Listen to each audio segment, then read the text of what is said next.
This is 7 National News, and in our top story, the UAE President, His Highness Sheikh Khalifa bin Zayed Al Nahyan, has stressed that the decision to unify UAE's armed forces 39 years ago was a wise visionary step taken by the founding fathers of the state, thanks to their strategic perspectives and insights regarding the challenges of the future. The President's statements have been published in the Nation's Shield Journal on the 39th anniversary of the unification of the armed forces and have been supported and reinforced by similar statements made by His Highness Sheikh Mohammed bin Rashid Al Maktoum, the Vice President and Prime Minister of the UAE and ruler of Dubai, and General Sheikh Mohammed bin Zayed Al Nahyan, Crown Prince of Abu Dhabi and Deputy Supreme Commander of the UAE Armed Forces. The ruler of Dubai explained that the UAE's participation in Operation Decisive Storm and Restoring Hope reaffirms the UAE's constant political position of supporting the truth and dedication to maintaining security and peace in the region. In his capacity as ruler of Dubai, the UAE Vice President and Prime Minister, His Highness Sheikh Mohammed bin Rashid Al Maktoum, has issued Law No. 13 of 2015 establishing the Dubai Free Zones Council. The objectives of the Dubai Free Zones Council include developing and qualifying Dubai's free zones to attract investments, establishing an advanced investment environment that contributes in promoting industry, commerce, tourism, and the services sectors, and to enhance the coordination among Dubai's free zones in order to promote the exchange of knowledge, experiences, and best practices. The creation of the Council will now provide a reference authority to represent Dubai's free zones at local, regional, and international levels, and has been mandated to prepare a comprehensive strategy for Dubai's free zones, drafting the policies and guidelines for free zones, and unifying the registration, licensing, and monitoring procedures applied in Dubai's free zones. Additionally, the provisions of this law do not impair the legal entity or competences of the authorities currently overseeing Dubai's free zones, and each free zone remaining subject to its governing legislations. Under the patronage of His Highness Sheikh Saeed Maktoum Jum'a Al Maktoum, Conceive, a new branch of the Gynecology and Fertility Hospital, opened its latest branch in Dubai's Jumeirah Lake Towers earlier today. Attended by Ahmed bin Sulayem, the Executive Chairman of GMCC, as well as other dignitaries, the hospital, which was established by Dr. Pankaj Srivastav in 2004, was incorporated under the Healthcare MENA Limited umbrella in 2013. According to the management, the hospital has been providing families in the UAE with comprehensive and custom-made fertility treatments in its Sharjah branch, and with the launch of the new JLT branch, which coincides with Conceive's 11th anniversary, the management is looking to fill a community need in that area. The hospital is popular for its traditional remedies, but also offers modern fertility procedures derived from international research centers.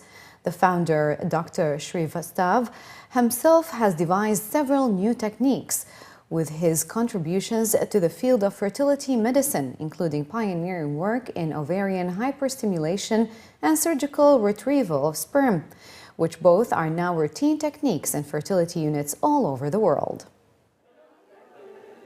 Dubai is now becoming the hub of medical tourism. So we are able to offer all fertility services on par with anywhere in the world, as long as it's compliant with Sharia. So we follow Islamic principles, and we can offer all fertility treatment, starting from the simple forms like ovulation, induction, and artificial insemination, to IVF, to something which helps men. If the man has poor sperm, we're able to offer a treatment called the ICSI treatment, to the new technique called PGS, which is really it's the cream of all fertility treatments. It's called pre-implantation genetic screening. We are now able to do IVF, generate embryos, and select these embryos. So if there's an obvious disease in the family, for instance, thalassemia or sickle cell, we're able to weed out those abnormal embryos, select only the good quality, healthy embryos, and return them. Every family faces some challenges, and it would be nice for families to have a place to go to just cast stone away. And we as Dubai Multi-Commodity Center and the Jumeirah Lakes Towers community are happy and to welcome this initiative here in DMCC. And as you can see, there's a big turnout at the opening, but the business has been going on, the demand's been going on, and the confidence and the expertise behind this is strong. So we welcome this. The DMCC community represents almost 90,000 or more people working and living here. So for the community, it's a big plus. It adds a lot of value to them. The British Embassy has launched a social media campaign this week to provide information to British families preparing to leave the UAE about how to stay within the boundaries of the law and ensure a hassle-free departure. As summer approaches, the Embassy has released its latest advice and guidelines as part of the Checking Out campaign to help smooth the journey for Britons leaving the UAE permanently. According to the embassy officials, unpaid debts and contracts left unfulfilled could land expatriates in prison or leave them facing questions at airport immigration. They have been advised to check their financial liabilities and the status of employment visas well in advance of any plans to leave, as well as adding that outstanding loans for accommodation, cars, and possessions should be cleared before leaving the country. Campaign on Twitter and Facebook began on Sunday and will end this Thursday. UN-coordinated relief from Dubai to Nepal has slowed down because of constraints in the quake-hit country, which is forcing the concerned authorities to change the methods by which the aid is being delivered. According to local reports, heavy relief flights cannot land in the capital Kathmandu because of runway damage. A UN official was cited in the report as saying that the agency has to contract smaller planes that cannot carry as much aid, adding that customs clearance in Kathmandu has been a bit slower than ideal in the emergency. An alternative plan is to have the heavy planes land in bordering India and move the relief by road to Nepal. Or it can be also sent by sea from Malaysia to India and then moved overland into Nepal, the official added. Meanwhile, relief continues to fly out of Dubai, which is key to the humanitarian assistance. 2 UNHRD-led rotations carrying a total amount of 85 metric tons of food, water, medicine, shelter, and hygiene supplies were recently scrambled. A third flight of some 35 tons of relief, including communication systems, was expected to fly out on Monday night. A fourth and fifth mission of around the same tonnage and supplies was expected to start this morning. Ridership on Dubai Metro and Tram has jumped further, with 44.37 million people using the Metro in the first quarter of this year and almost 1 million commuters using the Tram during the same period. Commenting on the figures, the Roads and Transport Authority stated that the numbers compared well with those recorded during the same period last year. Statistics indicate that 44,371,860 riders used the Metro and 943,982 riders used the Tram in Dubai during the first 3 months of this year. Ridership of the Red Line during the first quarter reached 28.25 million, whereas the Green Line ridership was recorded as 16.12 million. Among the most popular stations on the Red Line were Dera City Center Station, followed by Union Station and Rukka Station.